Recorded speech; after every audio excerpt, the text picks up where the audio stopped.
Le 15 mars de l'an 44 avant notre ère, Jules César s'effondre sous les coups de poignard de 23 conjurés. Son sang coule sur les dalles du théâtre de Pompée. Rome vient de perdre son dictateur. Mais le chaos ne fait que commencer. Ce meurtre politique, pensé comme un acte de libération par les assassins, va plonger l'Empire dans une nouvelle guerre civile. Et au cœur de cette tourmente se trouve un affrontement qui changera le cours de l'histoire, la bataille de Mutina. Marc-Antoine a 40 ans. Lieutenant fidèle de César, consul en exercice, il se présente comme l'héritier naturel du pouvoir. Le jour des funérailles, il prononce une oraison funèbre magistrale qui embrase la foule. Les Romains pleurent leur chef disparu, et Antoine attise leur colère contre les meurtriers. Brutus, Cassius et leurs complices doivent fuir Rome devant la fureur populaire. Antoine pense tenir la ville entre ses mains, mais il y a un grain de sable dans ses plans. Un jeune homme de 19 ans revient d'Apollonia, où il étudiait la rhétorique et la stratégie militaire. Gaius Octavius, petit-neveu de César par sa mère, apprend que le dictateur assassiné l'a adopté dans son testament et fait de lui son héritier principal. Le garçon chétif, à la santé fragile, prend alors le nom de Gaius Julius Caesar Octavianus. Pour ses contemporains, il devient simplement Octave. Les deux hommes se haïssent immédiatement. Antoine refuse de remettre à ce gamin la fortune de César. Il se moque de son physique frêle, de son inexpérience militaire. Comment ce blanc-bec pourrait-il prétendre hériter du plus grand général de Rome? Octave, de son côté, n'oublie pas les humiliations. Il est jeune mais pas stupide. Il sait observer, manœuvrer, attendre le bon moment. Et surtout, il comprend une chose essentielle. Les vétérans de César lui sont fidèles. Ces soldats aguerris ont versé leur sang pour leur général et pleurent sa mort. Quand Octave leur rappelle qu'il est le fils adoptif de César, leur cœur bascule. Les événements s'accélèrent. Antoine veut prendre le contrôle de la Gaule cisalpine, cette riche province du nord de l'Italie. Le Sénat l'a attribué à Decimus Brutus, l'un des assassins de César. Un choix provocateur qui montre que les sénateurs croient pouvoir reprendre le pouvoir. Antoine n'accepte pas cette décision. Fin 44, il marche vers le nord avec ses légions et assiège Decimus Brutus dans la ville de Mutina, l'actuelle Modène, située au sud du fleuve Pô. À Rome, un personnage entre alors en scène avec fracas. Marcus Tullius Cicéro, le plus grand orateur de son temps, revient d'une semi-retraite. À 63 ans, cet homme politique brillant mais souvent maladroit dans ses alliances voit une opportunité. Il déteste Antoine qu'il considère comme un tyran en devenir, un ivrogne débauché indigne de gouverner Rome. Il décide de tout miser sur le jeune Octave pour diviser le parti césarien. Début septembre 44, Cicéron lance sa première attaque publique contre Antoine. C'est le début d'une série de 14 discours que l'histoire retiendra sous le nom de Philippiques, en référence au discours de l'orateur grec Démosthène contre Philippe de Macédoine. Ces textes sont d'une violence inouïe. Cicéron accuse Antoine de tous les vices, le traite de monstre, d'ennemi public, de fléau pour Rome. Il le présente comme un ivrogne qui se vautre dans la débauche, un tyran qui menace les libertés républicaines. Le Sénat hésite. Beaucoup de sénateurs ont peur d'Antoine et de ses légions. Mais Cicéron martèle ses arguments avec une éloquence redoutable. Il faut déclarer Antoine ennemi public. Il faut sauver Decimus Brutus assiégé dans Mutina. Il faut donner au jeune Octave un commandement militaire pour combattre Antoine. Et surtout, il faut restaurer l'autorité du Sénat contre les généraux ambitieux. Fin 44, la situation devient critique. Antoine resserre son siège autour de Mutina. Les provisions de Decimus Brutus s'épuisent. Le 1er janvier de l'an 43, deux nouveaux consuls entrent en fonction, Aulus Hirtius et Gaius Vibius Pansa. Ces hommes sont d'anciens lieutenants de César, mais ils restent attachés aux institutions républicaines.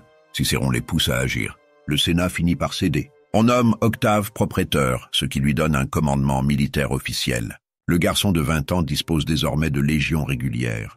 Deux d'entre elles sont particulières. La Marcia et la 4e macédonienne ont fait défection à Brundisium. Ces vétérans césariens ont abandonné Antoine pour rejoindre Octave, le fils adoptif de leur ancien chef. Antoine tente de les punir, de les ramener dans le rang, mais rien n'y fait. Les soldats ont choisi leur camp. Janvier 43. Les forces du Sénat se mettent en mouvement. Hirtius rejoint Octave à Ariminum avec ses légions. Ensemble, ils remontent la Via Aemilia, cette grande route qui traverse le nord de l'Italie d'est en ouest. Leur objectif est clair, sauver Decimus Brutus et briser le siège de Mutina. Pansa, l'autre consul, reste à Rome pour lever 4 nouvelles légions de recrues. Il doit les entraîner rapidement avant de rejoindre ses collègues au nord. Antoine comprend qu'il est dans une position dangereuse. Il assiège Mutina avec ses légions, mais désormais des forces importantes convergent vers lui. Hirtius et Octave campent à quelques kilomètres et Pansa arrive avec des renforts. Antoine doit choisir, continuer le siège et risquer d'être pris en tenaille, ou attaquer l'ennemi avant qu'il ne concentre toutes ses forces. Le stratège décide de frapper vite. Il connaît Pansa et ses 4 légions de recrues. Ce sont de jeunes soldats inexpérimentés, faciles à écraser. S'il parvient à les détruire avant qu'ils ne rejoignent Hirtius et Octave, il rééquilibrera les forces. Le 14 avril, Antoine prend sa décision. Il laisse son frère Lucius avec quelques troupes pour maintenir la pression sur Mutina et part avec ses meilleures unités. Antoine commande la 2e Légion et la 35e Légion, 2 formations de vétérans endurcis.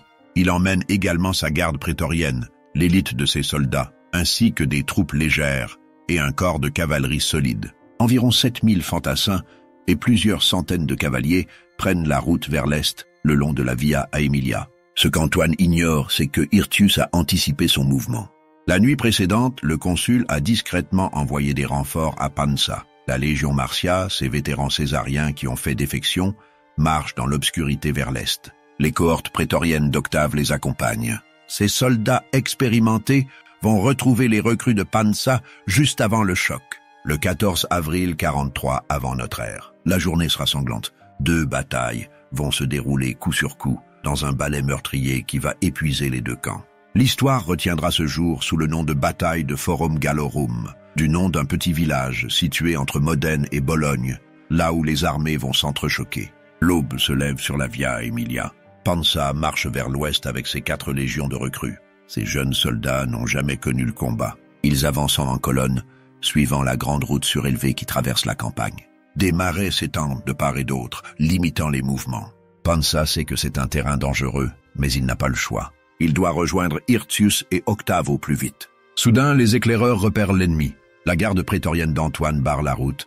Les 2 légions de vétérans se déploient sur les côtés, dans les zones dégagées. La cavalerie protège les flancs. Antoine a préparé une embuscade mortelle. Ses hommes sont frais, disciplinés, prêts au combat. Pansa comprend immédiatement le danger. Ses recrues ne peuvent pas affronter seuls ses vétérans.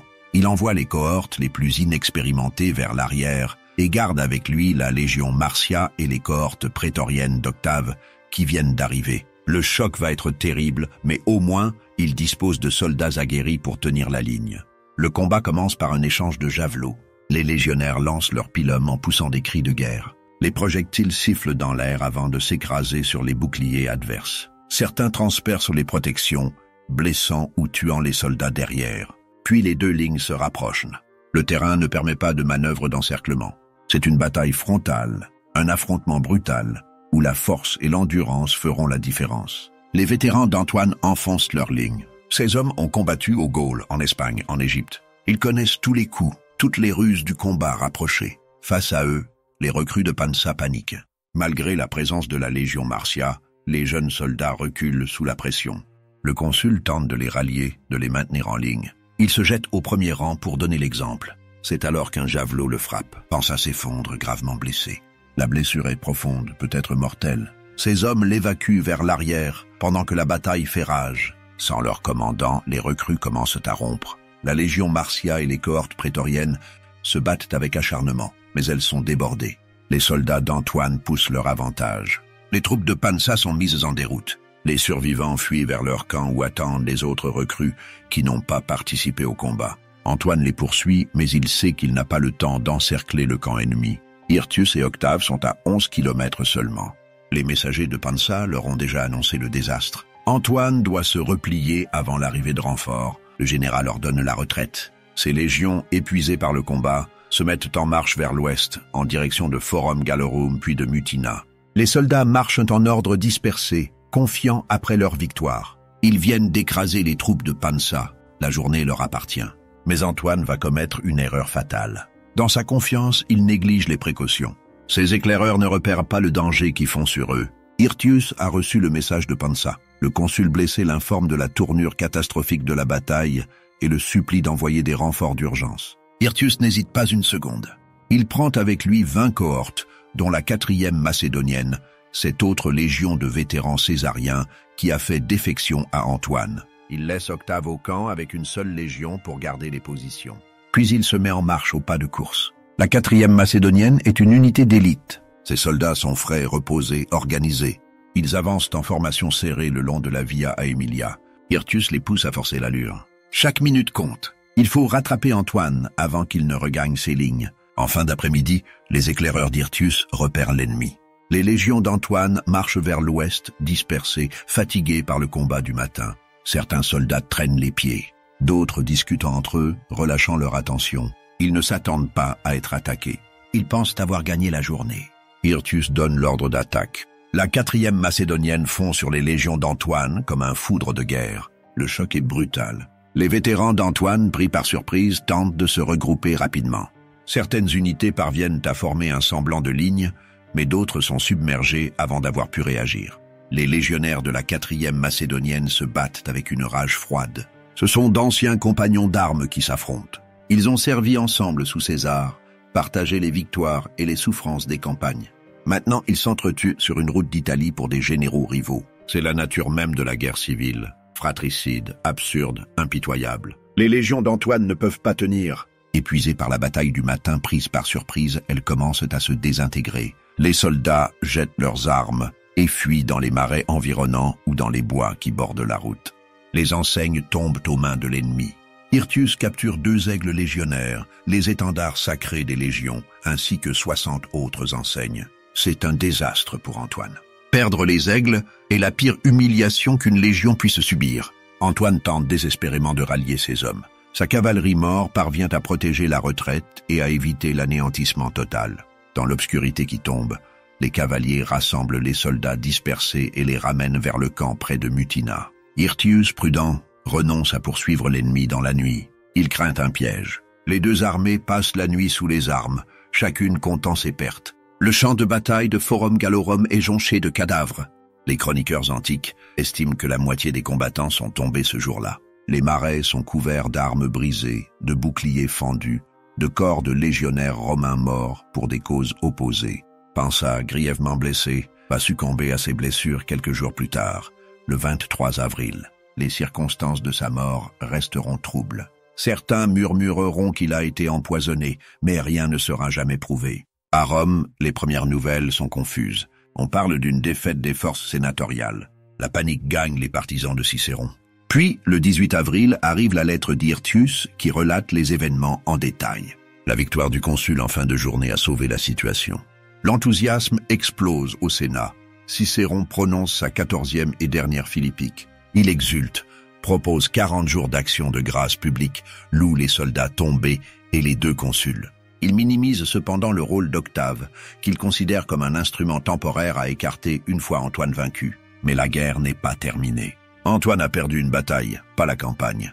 Il se replie sur ses positions autour de Mutina, déterminé à rester sur la défensive. Hirtius et Octave, confiants après Forum Gallorum, sont déterminés à en finir. 7 jours s'écoulent. Antoine maintient le siège de Mutina malgré ses pertes à Forum Gallorum. À l'intérieur de la ville, Decimus Brutus et ses hommes commencent à manquer sérieusement de provisions. Si le siège se prolonge, ils mourront de faim. Antoine le sait. Il espère gagner du temps, affaiblir l'ennemi par des escarmouches de cavalerie tout en serrant l'étau sur Brutus. Hirtius et Octave ne peuvent pas attendre. Ils doivent briser le siège rapidement. Les 2 commandants tentent de provoquer Antoine au combat ouvert, mais celui-ci refuse d'engager une bataille générale. Il reste retranché dans ses camps, protégé par des fortifications. Ces vétérans tiennent les positions malgré la défaite de Forum Gallorum. Hirtius et Octave étudient le terrain. Le siège de Mutina s'appuie sur plusieurs camps fortifiés qui encerclent la ville. Certaines zones sont mieux défendues que d'autres. Les 2 commandants repèrent un secteur où les fortifications sont moins solides à cause des caractéristiques du terrain.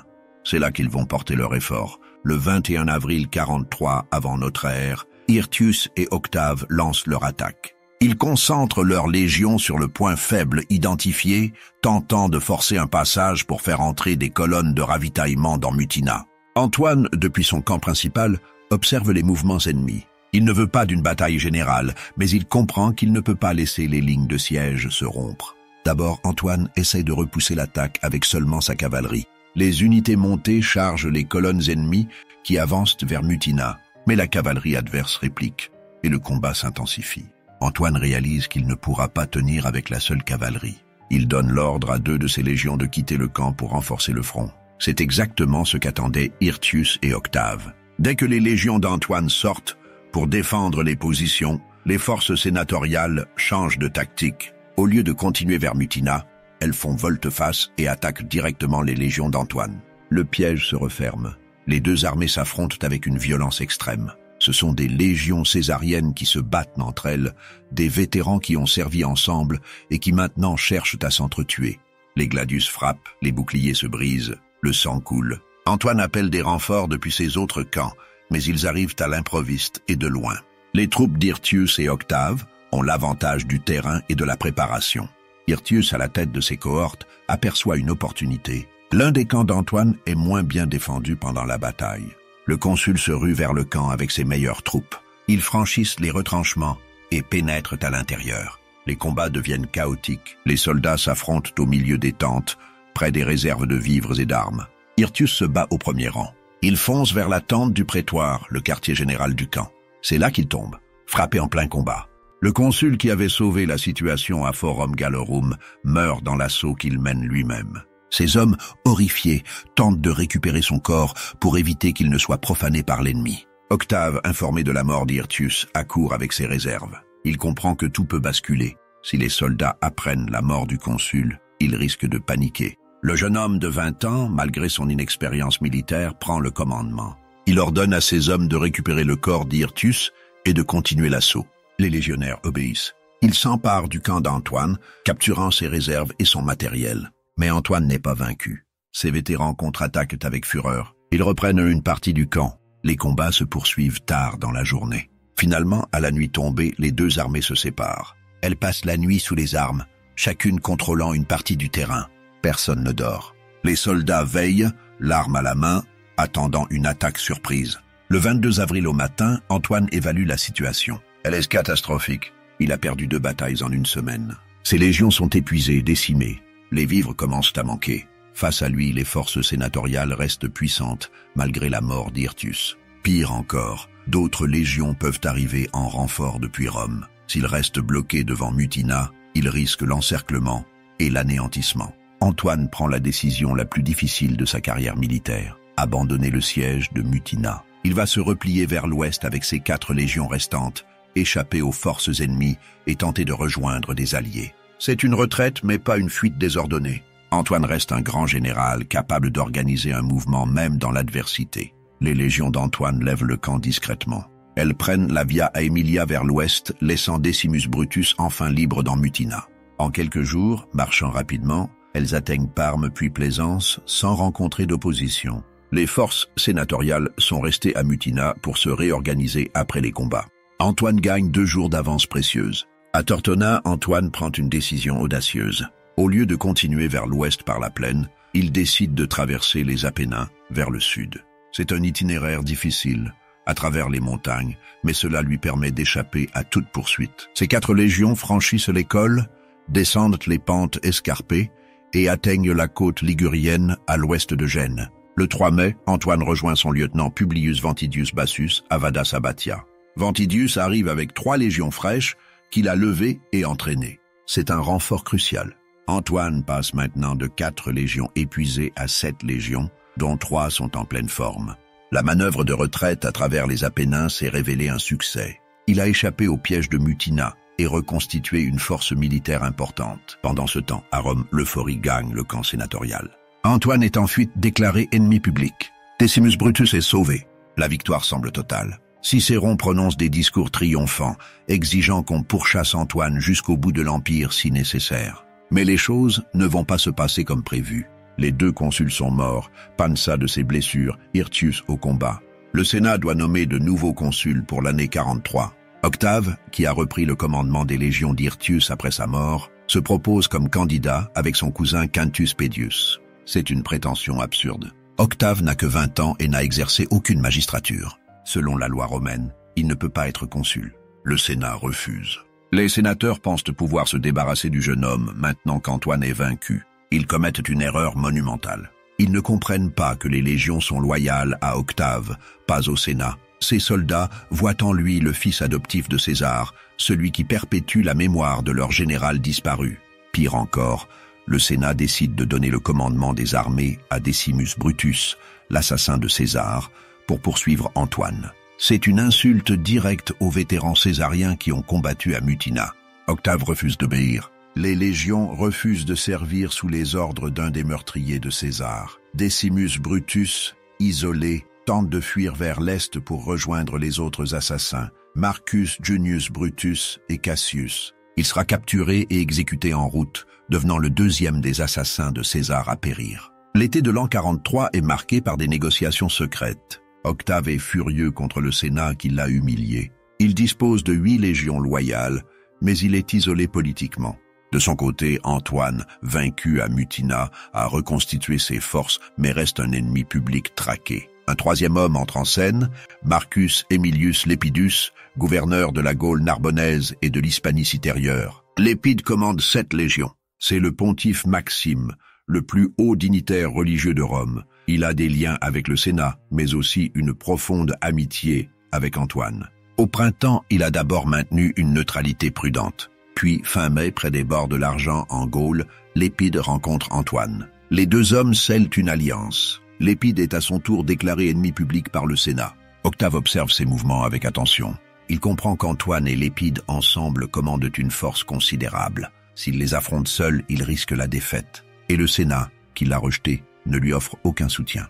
Le jeune homme décide alors d'un revirement politique spectaculaire. Depuis mai, il négocie secrètement avec Antoine. Début octobre, les contacts se multiplient. Octave propose une rencontre. Antoine, qui a d'abord vaincu puis perdu contre lui, accepte. Lépide, soucieux de stabiliser la situation, pousse à l'accord. Début novembre 43, les 3 hommes se retrouvent près de Bologne, non loin de Modène où ils se sont affrontés quelques mois plus tôt. La suspicion règne. Antoine et Octave se sont combattus à Mutina. Ils se haïssent, mais tous deux réalisent qu'ils ont besoin l'un de l'autre. 43 légions sont rassemblées autour du lieu de rencontre. Chaque général vient avec son armée, prêt à se battre si les négociations tournent mal. Pendant 2 jours, ils discutent, négocient, marchandent. Finalement, ils trouvent un accord. Ils vont créer une nouvelle magistrature, dotée de pouvoirs extraordinaires, le triumvirat pour le rétablissement de la République. 3 hommes vont se partager le pouvoir absolu pour 5 ans. Marc-Antoine, 40 ans, le général expérimenté. Marcus Aemilius Lepidus, 30 ans, le pontife Maxime et maître de cavalerie. Gaius Julius César Octavianus, 20 ans, l'héritier de César. Ils se répartissent les provinces. Antoine garde la Gaule chevelue, Lépide la Narbonnaise et les provinces hispaniques. Octave reçoit l'Afrique et les îles de Sicile et Sardaigne, contrôlées par Sextus Pompée. L'Italie reste indivise. L'Orient demeure aux mains des républicains Brutus et Cassius qu'ils devront combattre. Le 11 novembre 43, le second triumvirat est officiellement formé. Le 27 novembre, la Lex Titia ratifie juridiquement cet accord. Les 3 hommes reçoivent des pouvoirs similaires à ceux d'un dictateur. Ils peuvent promulguer des lois sans l'approbation du Sénat, nommer les magistrats, commander les légions. C'est un coup d'État constitutionnel. La République agonise. Mais avant de partir venger César en combattant ses assassins, les triumvirs décident de régler leurs comptes avec leurs ennemis à Rome. Ils recourent à la proscription, cette procédure terrifiante déjà employée par Sylla. Des listes sont publiées avec les noms de 300 sénateurs et plus de 2000 chevaliers condamnés à mort. Leurs biens seront confisqués. Quiconque les cache ou les protège sera exécuté. Des récompenses sont promises à ceux qui apporteront leur tête. Chaque triumvir exige la mort de ses ennemis personnels. Octave accepte à contre-cœur le sacrifice de personnalités qui l'ont soutenu. Lépide laisse faire. Mais Antoine réclame une tête précise, celle de l'homme qui l'a le plus violemment attaqué dans ses discours. Le nom de Marcus Tullius Cicéro figure en tête de la première liste. Cicéron, 63 ans, se trouve dans sa villa de Tusculum quand il apprend la formation du triumvirat. Il comprend immédiatement qu'il est perdu. Lui qui a tout misé sur la division du parti césarien se retrouve face à une alliance solide. Lui qui pensait manipuler le jeune Octave découvre qu'il a créé un monstre politique. Le 7 décembre 43, Cicéron tente de fuir vers la Grèce. Il se fait porter en litière vers la côte, espérant s'embarquer. Mais les hommes de main d'Antoine le rattrapent sur la route. Le centurion Herénius et le tribun militaire Popilius Laenas, que Cicéron avait jadis défendu en justice, viennent l'exécuter. Le grand orateur fait face à ses assassins avec dignité. Il leur tend le cou. On lui coupe la tête et les mains, ces mains avec lesquelles il a écrit les Philippiques. Sa tête et ses mains sont exposées au rostre, la tribune du Forum romain d'où il a prononcé tant de discours. Fulvie, l'épouse d'Antoine, joue avec la tête de Cicéron. Elle transperce sa langue avec une aiguille à cheveux, vengeant ainsi les insultes qu'il a proférées contre son mari. Le spectacle choque l'opinion romaine, mais personne n'ose protester. La terreur règne sur Rome. Les proscriptions durent plusieurs mois. Des milliers de personnes périssent. Certains sont exécutés pour leurs convictions politiques, mais beaucoup tombent simplement parce qu'ils sont riches et que les triumvirs ont besoin d'argent pour payer leurs légions. Rome plonge dans la barbarie. En 42, Antoine et Octave traversent l'Adriatique avec leurs armées. Ils vont affronter Brutus et Cassius qui commandent 20 légions en Macédoine. Les 2 batailles de Philippe voient la victoire complète des triumvirs.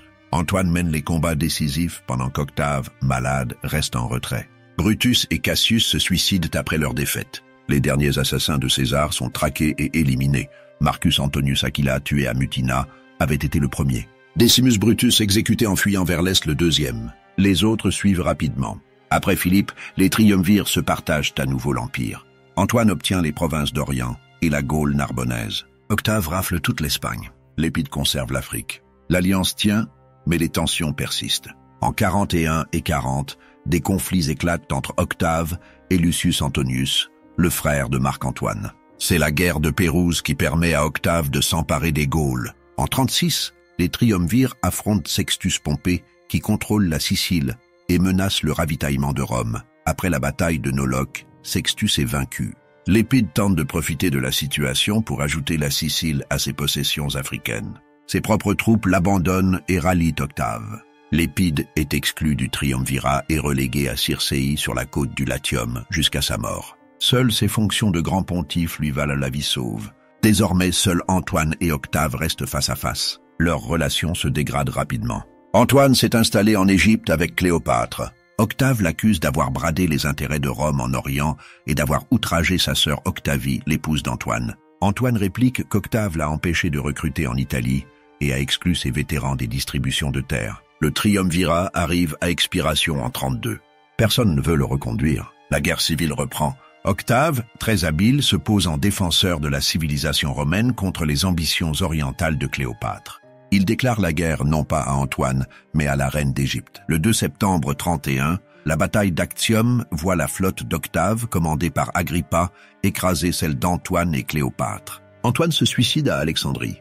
Cléopâtre l'imite quelques jours plus tard. L'Égypte devient propriété du prince. Quand Octave revient à Rome en 27, on lui octroie le titre d'Auguste, jusque-là réservé aux dieux. Il devient le premier empereur de Rome. 40 ans après les batailles d'avril 43, Auguste règne sur un empire pacifié. Les guerres civiles sont terminées, les portes du temple de Janus fermées. Rome a retrouvé la prospérité. Mais cette paix est née dans le sang de Mutina, une bataille qui a changé le destin de Rome. Si les événements s'étaient déroulés autrement, l'histoire aurait pris un cours totalement différent. Une victoire complète d'Antoine l'aurait rendu maître absolu de Rome. Une victoire totale d'Octave et Hirtius aurait peut-être permis au Sénat de restaurer la République. Cicéron aurait survécu. Les proscriptions auraient été évitées, mais l'histoire ne connaît pas de si. La bataille de Mutina reste un tournant décisif. Elle marque le moment où Octave, jeune homme fragile de 20 ans, prouve qu'il peut commander des légions et tenir tête au plus grand général de son temps. Elle révèle aussi l'impuissance du Sénat, incapable de contrôler ses généraux ou de comprendre les nouvelles réalités du pouvoir.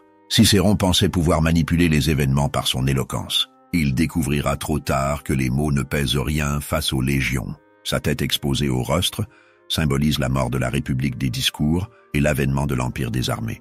Les vétérans césariens qui se sont affrontés à Mutina se battaient pour des généraux qui trahiraient bientôt leurs alliances. Ces soldats, qui avaient conquis les Gaules, ensemble s'entretuaient maintenant sur les routes d'Italie. 7 mois après s'être combattus férocement, Antoine et Octave scellaient une alliance au-dessus d'un charnier de 40 000 morts. Leur réconciliation pragmatique leur permettra d'écraser les assassins de César avant de s'affronter à nouveau jusqu'à ce qu'un seul survive. Dans les guerres civiles, il n'y a ni vainqueur ni vaincu, seulement des survivants temporaires. Antoine a perdu à Mutina mais a survécu pour s'allier avec son vainqueur. Octave a gagné mais a dû s'allier avec son ennemi pour survivre politiquement. Cicéron a cru triompher et a payé cette illusion de sa vie. Decimus Brutus a été sauvé pour être exécuté quelques mois plus tard. La vraie leçon de Mutina, c'est que seuls survivent ceux qui savent trahir leurs principes au bon moment. Octave l'a compris. Il a combattu Antoine pour le Sénat, puis s'est allié avec Antoine contre le Sénat. Cette flexibilité morale, cette absence de principes fixes, a fait de lui le maître de Rome. La bataille n'a pas été décisive militairement. Antoine s'est échappé, Octave n'a pas consolidé sa victoire, mais elle a été décisive politiquement. Elle a montré qu'aucun acteur ne pouvait l'emporter seul. Alors ils se sont tous alliés temporairement, ont tous trahi temporairement, jusqu'à ce que les plus faibles tombent. Lépide gardé, Cicéron assassiné, Brutus et Cassius suicidés, Antoine vaincu. Ne reste qu'Auguste, le dernier homme debout sur un champ de ruines. Ce champ de ruines, c'est la République romaine. Alles morta mutina. Les batailles d'avril 43 ont prouvé que le Sénat ne contrôlait plus rien. Les légions obéissaient à leurs généraux, pas aux institutions. Les soldats se battaient pour César mort, pas pour Rome vivante. La bataille a opposé des légions césariennes à d'autres légions césariennes, des vétérans qui avaient combattu ensemble aux Gaules. Le Sénat n'était qu'un spectateur impuissant. Octave et Antoine ont compris que leurs soldats se battaient par loyauté envers César mort et ses héritiers vivants. Cette loyauté dépassait les institutions, les lois, les traditions. Elle allait créer l'Empire. 43 légions rassemblées près de Bologne auraient pu s'affronter dans un bain de sang apocalyptique. Le destin de Rome s'est joué dans ces négociations entre 3 hommes qui se haïssaient mais avaient besoin les uns des autres. Mutina a été le prélude d'une symphonie meurtrière de 15 ans. Philippe, Pérouse, Noloque, Actium. Autant de mouvements qui ne s'achèveront qu'avec la mort d'Antoine et le triomphe solitaire d'Auguste. Mais tout commence à Mutina, quand un jeune homme fragile de 20 ans prend le commandement des légions d'un consul mort. Ce jour-là naît Auguste. Ce jour-là meurt la République. Les soldats ne savaient pas qu'ils étaient les acteurs d'une révolution politique qui allait transformer Rome pour toujours. Leur glaive tranchait 5 siècles de tradition républicaine. Decimus Brutus n'a survécu que quelques mois. Son erreur, avoir cru que tuer César suffirait à restaurer la République. Il n'avait pas compris que César n'était qu'un symptôme. La République était condamnée par ses propres contradictions. Un système fait pour gouverner une cité et qui devait gérer un empire mondial. Les généraux aux frontières avaient plus de pouvoir que le Sénat à Rome. Les soldats étaient plus loyaux envers leurs chefs qui leur promettaient des terres qu'envers des institutions qui les ignoraient. César l'avait compris et avait tenté d'imposer une dictature permanente. Les conjurés l'ont assassiné pour préserver la République, mais ont seulement précipité sa chute. En tuant César, ils ont créé un vide de pouvoir que des hommes encore plus impitoyables allaient combler. Antoine et Octave sont les enfants de ce système mourant. Ils n'ont pas de scrupules républicains, ils veulent le pouvoir totalement. Mutina leur apprend une leçon essentielle. Seuls, ils sont vulnérables. Ensemble, ils sont invincibles. Le triumvirat n'est qu'un pacte de non-agression temporaire entre prédateurs. Chacun sait qu'un jour viendra l'affrontement final, 15 ans plus tard à Actium. Lépide, le 3e triumvir, finira ses jours oubliés dans une villa côtière. Il représente ceux qui ne comprennent pas les nouvelles règles du jeu politique. Dans le monde brutal qui émerge après Mutina, vouloir partager le pouvoir équitablement est une faiblesse fatale. Les guerres civiles montrent que dans les périodes de chaos, les modérés disparaissent toujours en premier. Seuls survivent les extrémistes, ceux qui sont prêts à tout. Les 40 000 morts de la campagne de Mutina ne sont que les premiers d'une longue liste. Les proscriptions feront des milliers de victimes. Philippe en fera 100 000. Toute une génération va disparaître dans ce brasier, mais de ces cendres naîtra un ordre nouveau. L'empire d'Auguste apportera 2 siècles de paix relative, la Pax Romana. Les citoyens renonceront à leur liberté politique contre la sécurité et la prospérité. Le jeune Octave qui commande ses légions près de Modène ne ressemble pas encore à l'Auguste qui régnera pendant 40 ans. Il est fragile, malade, inexpérimenté militairement. Mais il possède déjà les qualités qui feront sa force. L'intelligence politique, la capacité à manipuler, le sens du timing, l'absence totale de sentimentalisme. Quand Hirtius tombe au combat, Octave ne panique pas. À 20 ans, il fait ce que des généraux expérimentés auraient pu rater. Face à lui, Antoine incarne une autre forme de grandeur. Le général aguerri, le meilleur tacticien de son époque. Même vaincu à Mutina, il parvient à s'échapper et à reconstituer ses forces. Cette résilience explique pourquoi il faudra 15 ans à Octave pour le vaincre définitivement. Leur affrontement à Mutina préfigure leur relation future. Ils sont trop forts pour qu'un seul puisse éliminer l'autre rapidement. Mutina cristallise leur rivalité. Pour la première fois, Octave prouve qu'il peut tenir tête militairement au grand Antoine. Cette bataille lui donne la légitimité qui lui manquait. Après Mutina, il n'est plus seulement l'héritier de César, il est un commandant militaire crédible. Cette légitimité sera cruciale quand il négociera la formation du triumvirat et s'emparera du consulat par la force. Pourtant, la victoire à Mutina ne suffit pas. Le Sénat la refuse, les sénateurs le méprisent. Ils pensent pouvoir l'utiliser puis l'écarter. Cette erreur leur coûtera la vie pour beaucoup et le pouvoir pour tous. Cicéron paiera cette incompréhension de sa vie. Son exécution marque symboliquement la mort de la République des orateurs et l'avènement de l'Empire des soldats. Ses mains coupées exposées au rostre sont un message clair. Les mots ne suffisent plus. La politique se fait désormais sur les champs de bataille avec des légions. Le nouveau monde qui naît est plus brutal, plus direct. Les généraux négocient avec leurs armées derrière eux. Le pouvoir appartient à ceux qui commandent les légions. Cette transformation n'est pas propre à Rome. Dans toutes les civilisations, arrive un moment où les institutions créées pour un monde plus simple ne peuvent plus gérer la complexité nouvelle. Alors vient un temps de chaos où les anciens cadres s'effondrent. Puis émerge un ordre nouveau, généralement plus centralisé, plus autoritaire, mais aussi plus efficace. Mutina est l'une des étapes de ce processus. C'est là qu'Octave cesse d'être un héritier pour devenir un chef. C'est là qu'Antoine comprend qu'il ne peut pas l'ignorer. C'est là que le Sénat perd définitivement le contrôle. Les légionnaires, qui se battent ce jour d'avril, ne se soucient pas de ces considérations historiques. Ils se battent pour survivre, pour leurs camarades, pour leurs soldes. Ils ne savent pas qu'ils construisent l'Empire. L'histoire s'écrit souvent ainsi, par des hommes qui font des choix limités, sans comprendre leurs conséquences à long terme. Antoine veut le pouvoir. Octave veut sa revanche. Cicéron veut sauver la République. De ces intentions individuelles émerge un processus historique qui les dépasse tous. Aucun des acteurs ne voulait créer l'Empire, mais de leur confrontation naîtra le triumvirat. De ce triumvirat naîtra l'Empire. La République ne pouvait plus gérer un empire. Les généraux avaient trop de pouvoir. Les légions étaient trop loyales envers leur chef. Un système impérial était inévitable. Mutina ne fait qu'accélérer un processus déjà en cours. Mais cette bataille reste le moment où tout a basculé définitivement. Avant Mutina, on pouvait encore espérer une restauration républicaine. Après Mutina, les jeux sont faits. Mutina est donc aussi la naissance politique d'Auguste. Avant cette bataille, c'est Octave, le jeune héritier. Après cette bataille, c'est le commandant militaire crédible, l'homme avec qui il faut compter. L'histoire retiendra surtout qu'après s'être battu férocement, Antoine et Octave se sont alliés. Cette flexibilité morale choque les derniers républicains. Mais c'est la nouvelle règle du jeu politique.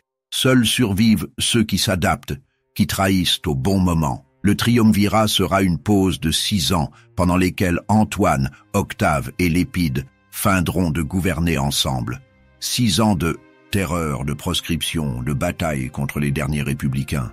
Puis 50 Épide sera écarté. Antoine et Octave reprendront leur duel pour l'héritage de César. Mais ces 6 ans auront suffi pour éliminer toute alternative. Mutina ouvre donc une période de 15 ans de guerres civiles intermittentes qui ne se terminera qu'à Actium. Des milliers de Romains périront dans ce conflit fratricide. Des familles entières seront anéanties. Des provinces seront ravagées. Mais au bout, il y aura la paix d'Auguste. Une paix construite sur les cadavres de tous ceux qui auraient pu s'y opposer.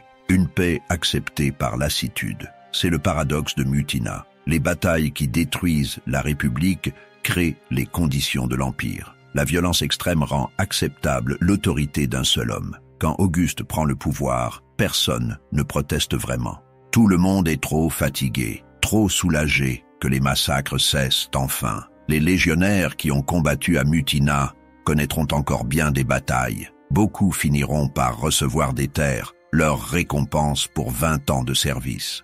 Ils élèveront des enfants qui ne connaîtront que l'Empire, qui ne comprendront même plus ce qu'était la République. Auguste prend soin de maintenir les apparences. Il y a toujours un Sénat, des consuls, des élections, mais tout le monde sait que le vrai pouvoir appartient au prince. Ce système hybride, mi-république, mi-monarchie, fonctionnera pendant 3 siècles. C'est le génie politique d'Auguste, ne pas détruire ouvertement les institutions républicaines, mais les vider de leur substance. Cette hypocrisie institutionnelle naît à Mutina. Octave combat officiellement pour sauver le Sénat contre le tyran Antoine. En réalité, Il se bat pour son propre pouvoir. Les proscriptions qui suivent la formation du triumvirat montrent la vraie nature du nouveau régime. On tue pour des raisons politiques, mais aussi financières. Rome découvre qu'il n'y a plus de droit qui protège, plus de loi qui sauve. Cette terreur systématique brise toute résistance. Rome est devenue une dictature militaire déguisée en république. Le prince, devenu vieux, peut contempler son œuvre. L'empire qu'il a construit sur les ruines de la République est prospère, stable, puissant. Mais ce succès a un prix. La liberté politique n'existe plus. L'empire offre la paix et la prospérité, mais au prix de la servitude. Les Romains de son temps semblent d'accord. Après 40 ans de règne, plus personne ne réclame le retour de la République. C'est l'autre victoire d'Auguste, avoir fait oublier la République. En maintenant les formes tout en changeant le fond, il a vidé de sens les anciennes institutions. Cette amnésie collective garantit la stabilité du régime. Auguste et ses successeurs ont réécrit l'histoire. Ils présentent la République tardive comme une période de chaos. Ils dépeignent l'Empire comme la restauration de l'ordre. Mutina et ses 40 000 morts auront donc servi à quelque chose. Les batailles fratricides d'avril 43 s'inscrivent dans un processus historique qui mène à la stabilisation de l'Empire. C'est la leçon finale de Mutina. Parfois, la destruction précède la création. Il a fallu détruire complètement la République pour que l'Empire puisse naître. C'est brutal, c'est injuste, c'est tragique, mais c'est ainsi que l'histoire avance. Les soldats qui sont morts à Mutina ne savaient pas qu'ils étaient les instruments d'une transformation historique majeure.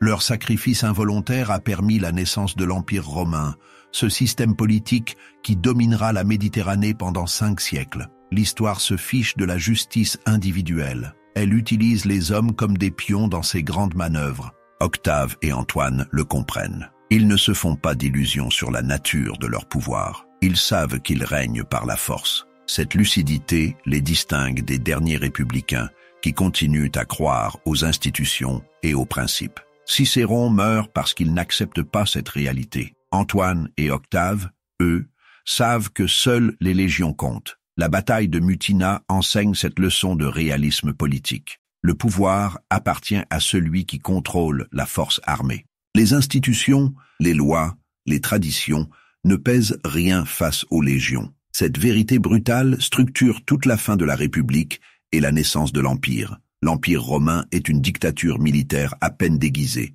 Ce système a ses avantages. Il permet une administration efficace, une défense cohérente des frontières. Les provinces bénéficient d'un gouvernement stable. Mais il a aussi ses limites. Quand un mauvais empereur prend le pouvoir, rien ne peut l'arrêter. Cette absence de frein mènera à des tyrannies comme celle de Néron ou Caligula. En avril 43, personne ne pense à ces problèmes futurs. Sur le champ de bataille, il s'agit simplement de survivre, de vaincre, de s'imposer. Les légions s'affrontent sans se poser de questions. La guerre civile est devenue normale, presque naturelle. Cette banalisation de la violence fratricide est l'un des signes les plus inquiétants de la dégradation de la République. Cette autodestruction collective épuise Rome. C'est pour cela qu'Auguste sera acclamé quand il mettra fin au chaos. Peu importe comment il a pris le pouvoir, peu importe les crimes qu'il a commis, il apporte la paix. Les Romains sont prêts à accepter n'importe quel régime politique pourvu qu'il arrête les massacres. Cette lassitude collective explique le succès de l'Empire. Mutina marque une étape dans ce processus d'abandon de la République. Après cette bataille, plus personne ne croit vraiment possible de restaurer l'ancien régime. La République est morte, et ceux qui continuent à la défendre sont condamnés. Le futur appartient aux généraux ambitieux qui savent manipuler les légions et s'accommoder les uns des autres pour partager le pouvoir. Ce futur se dessine déjà à Mutina. La bataille n'est qu'un intermède avant l'inévitable réconciliation. Cette réconciliation se fera sur les cadavres de leurs ennemis communs. Mutina ouvre donc un cycle de 15 ans de violence qui ne se terminera qu'avec la victoire définitive d'Octave. C'est le paradoxe ultime de cette période. La violence extrême crée les conditions de la paix durable. Les massacres préparent la réconciliation. La destruction de la République permet la construction de l'Empire. Mutina, avec ses 40 000 morts, participe à ce processus dialectique où la négation précède la création. Après Mutina, après les proscriptions, après Philippe et Actium, Rome n'est plus la même. Un monde a disparu, un autre est né. Les citoyens de l'Empire ne ressemblent plus aux citoyens de la République. Ils ont perdu leur liberté politique, mais gagné la sécurité et la prospérité. Mutina et donc le baptême du feu d'Auguste. Sa première grande bataille, son premier commandement indépendant. Cette expérience le marquera profondément. Cette survie n'est pas qu'une affaire de chance. Octave fait les bons choix au bon moment. Cette intelligence tactique explique son succès final. Face à lui, Antoine montre ce mélange de génie et de témérité qui le caractérise. Son embuscade à Forum Gallorum est brillante, sa retraite stratégique à travers les Apennins audacieuses. Seul un grand général pouvait survivre au désastre de Mutina et revenir plus fort quelques mois plus tard. C'est pour cela que leur affrontement final prendra 15 ans. Mutina est le premier round de ce combat, un round indécis qui montre que les deux adversaires sont de force égale. Les soldats qui se battent ce jour-là ne verront pas la fin de l'histoire. Seule une poignée de vétérans survivra assez longtemps pour voir Auguste triompher définitivement. Ces survivants raconteront à leurs petits-enfants comment ils ont combattu à Mutina. Mais ces petits-enfants ne comprendront pas vraiment. Ils n'auront connu que la paix d'Auguste. C'est aussi une victoire d'Auguste. Il a réussi à faire oublier le chaos qui a précédé son règne. Mutina s'efface ainsi progressivement de la mémoire collective. On préfère célébrer les victoires d'Auguste contre les ennemis extérieurs plutôt que de rappeler comment il a combattu d'autres Romains. Pourtant, sans Mutina, pas d'Auguste. Sans cette bataille indécise d'avril 43, le jeune Octave n'aurait jamais acquis la légitimité militaire nécessaire. C'est la dernière leçon de Mutina. Les grands moments de l'histoire naissent souvent de batailles obscures, de confrontations dont on ne mesure pas sur le coup l'importance réelle. Les acteurs pensent se battre pour des enjeux immédiats, sans voir qu'ils participent à un processus historique qui les dépasse. Seul Auguste, devenu vieux, pourra contempler rétrospectivement le chemin parcouru.